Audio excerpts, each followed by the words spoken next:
chef du gouvernement de transition, M. Alix Didier Fizébé, qui a mis l'accent sur les deux grands piliers de la transition, à savoir la question sécuritaire et l'organisation des prochaines compétitions électorales.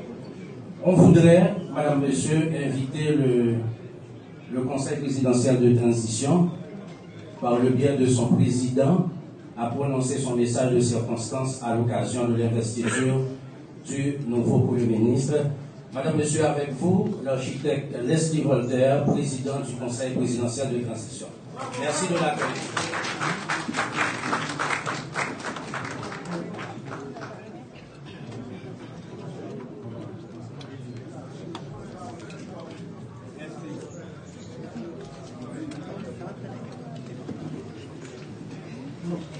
Mesdames et Messieurs les conseillers présidents, mes chers collègues, Monsieur le Premier ministre Alix Didier Fizébé,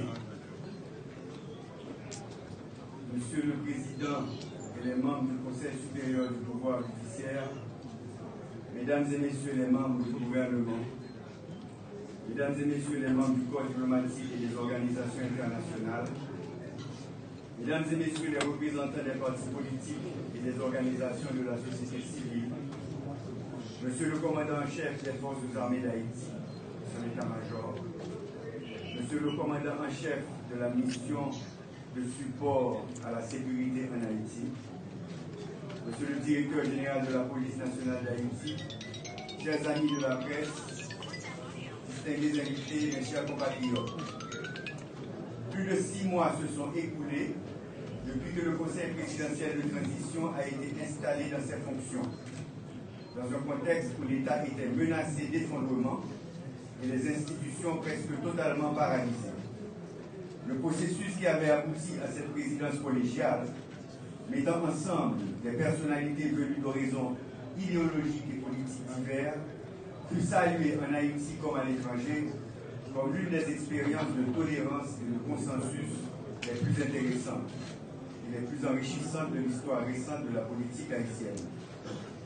Porteur de ce grand désir, manifesté par les principales forces vives de la nation, d'arriver à conjuguer les efforts et les capacités afin de maîtriser et dépasser les grands problèmes auxquels fait face le pays, le Conseil présidentiel de transition a conscience de la grande responsabilité qui lui incombe de faire aboutir la transition avec des résultats concrets dans les 5 principaux chantiers définis dans l'accord du 3 avril 2024 pour une transition apaisée. Mes collègues et moi, nous nous sommes mis au travail avec un engagement patriotique à la hauteur des défis de la conjoncture et des attentes légitimes du peuple haïtien pour l'amélioration de ses conditions de vie. Nous avons fait choix et de notre mieux et nous nous engageons à poursuivre nos efforts jusqu'au terme de notre mission le 7 février 2026 pour maintenir cette cohésion et la sérénité dans la conduite des affaires de l'État. Nous sommes plus que jamais convaincus que les luttes politiques stériles, dominées par la satisfaction des intérêts de clan, ne font toujours qu'empirer la situation et prolonger la douleur et la souffrance de la population.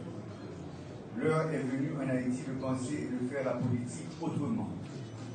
C'est d'ailleurs la raison pour laquelle les 9 membres du Conseil présidentiel avaient renoncé au choix d'un Premier ministre issu de leur famille politique. Nous avons nommé un Premier ministre et un gouvernement représentatif des différentes sensibilités politiques et sociales de la nation. Quelques mois après son installation, la nécessité s'est imposée d'apporter rapidement certaines corrections, toujours dans le souci de garantir dans l'intérêt commun la pleine réussite de cette expérience démocratique et consensuelle. Pour le Conseil présidentiel de transition, il y a urgence d'agir vite, d'agir bien, dans le respect des lois de la République et dans le sens du renforcement des institutions républicaines. Ne pas arrêter un bulletin de vendre, c'est pour corriger ça que doit corriger pour ne pas perdre la gestion de ça. Nous avons opté pour des changements au niveau du gouvernement sur la base de l'expérience des derniers mois. Il n'y a pas eu que des difficultés et des obstacles. Nous Nous avons franchi des étapes importantes avec le Premier ministre Boni et je salue son courage et sa détermination. Nous avons jeté des bases intéressantes qui permettront au nouveau Premier ministre d'avancer avec les chantiers de la transition. J'ai été personnellement attiré par les qualités et les compétences de plusieurs membres du gouvernement sortant. Je prends plaisir, encore une fois, à saluer leurs efforts et leurs contributions. Monsieur le Premier ministre Kizembe, je veux avant toute chose vous féliciter pour avoir bénéficié de la confiance des membres du Conseil présidentiel de transition. Le choix porté sur vous pour poursuivre la conduite de l'action gouvernementale pendant cette période de transition a été fait parmi plusieurs autres personnalités présentant des profils intéressants, tant par leur expérience des affaires de l'État que par leur honnêteté. Nous nous félicitons de ce que le pays dispose de tant de ressources disponibles et dévouées. C'est pour vous dire comment, dans cette haute fonction à laquelle vous êtes appelés, comme le souhaite le Conseil présidentiel de transition, vos actions doivent s'inscrire dans une démarche inclusive qui permettra au pays de profiter de cette grande richesse que constitue ce réservoir de ressources humaines. Haïti, à ce carrefour, il ne faut jamais l'oublier, a besoin de tous ses enfants, des bons enfants. Les regards, monsieur le Premier ministre, sont désormais portés sur vous, étant donné que chaque changement à la tête du gouvernement produit un sursaut d'espérance. Il faut dès maintenant considérer que le temps de grâce qui vous sera accordé sera réellement court. Point besoin de vous rappeler combien les attentes sont urgentes et nombreuses. Le temps n'est ni aux promesses, ni aux propagandes mensongères. Vous serez évalué par la population, je le prévois déjà, dans votre capacité à adresser méthodiquement et concrètement les problèmes quotidiens urgents des Haïtiens et des Haïtiennes. Cela demande de travailler étroitement avec le Conseil présidentiel de transition, avec les corps constitués de l'État, les organisations de la société civile, les syndicats, les organisations paysannes, les partis politiques, le secteur privé des affaires et la communauté internationale. Dans un climat de parfaite cordialité, de grande convivialité et de respect mutuel, pour constituer une équipe gouvernementale cohérente et consciente de ses responsabilités. Le Conseil présidentiel compte beaucoup sur vos capacités pour supporter ces efforts dans la recherche de la stabilité, de la paix sociale, en vue d'apaiser l'atmosphère pour la tenue d'élections crédibles et inclusives, indispensables au progrès économique et social du pays. Le Conseil électoral provisoire, installé il y a 3 semaines, a besoin de moyens suffisants pour commencer à fonctionner.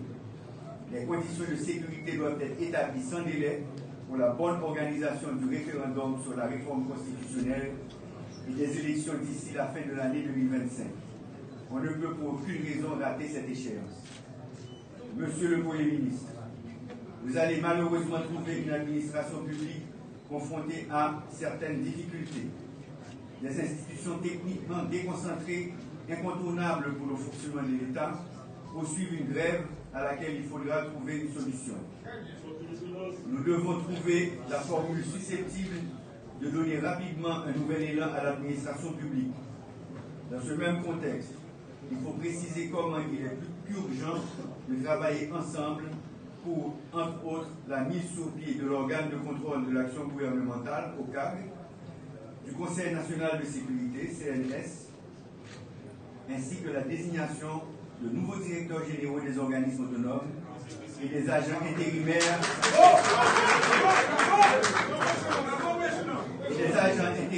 à la tête de certaines municipalités. Nous avons la gestion des affaires de l'État à un moment où jamais auparavant l'administration n'avait enregistré de si grandes difficultés. Il faut rétablir la confiance dans nos institutions. Cela demande une grande transparence, l'amélioration substantielle de la qualité des services offerts, mais aussi l'envoi de signaux clairs quant à l'engagement du gouvernement à poursuivre la lutte contre la corruption et contre l'insécurité. La réussite de votre gouvernement passe par une administration publique forte, organisée et cohérente. Sur ce, Monsieur le Premier ministre, bon travail, bon succès, mais surtout mettez-vous à la hauteur des nombreuses attentes des 12 millions d'Haïtiens et d'Haïtiennes. Je vous remercie.